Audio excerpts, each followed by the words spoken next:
नमस्कार सर, माझे नाव जगदाज बाविस्कर. मी माजी सैनिक राहणार आहे. बरं, काय झालं आपल्यासोबत? मी काल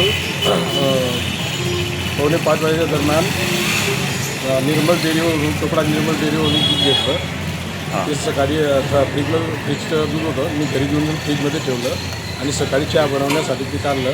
गरम केल्या असता ते दूध फाटल्यानंतर त्याची जी लेअर असते ना ती 3-4 फूट लांबते. त्याच्यात मला संकोच आला की हे दूध फॉल्टी असू शकतं. तर मी त्याच्यासाठी FBI जे जळगावचे शिंदे साहेब आहेत त्यांना मी दूरध्वनी क्रमांकावर संपर्क साधला असता त्यांनी सांगितलं मी माझे ऑफिसर पाठवतो. बरं, मग त्यांनी काय आश्वासन दिलं तुम्हाला? त्यांनी सांगितलं की मी माझ्या ऑफिसर पाठवतो चेकिंगसाठी. जे त्यांनी मला सांगितलं दूरध्वनी क्रमांक. डेअरी मालकांशी संपर्क केला का? डेअरी मालकाशी संपर्क मी नाही केला सर.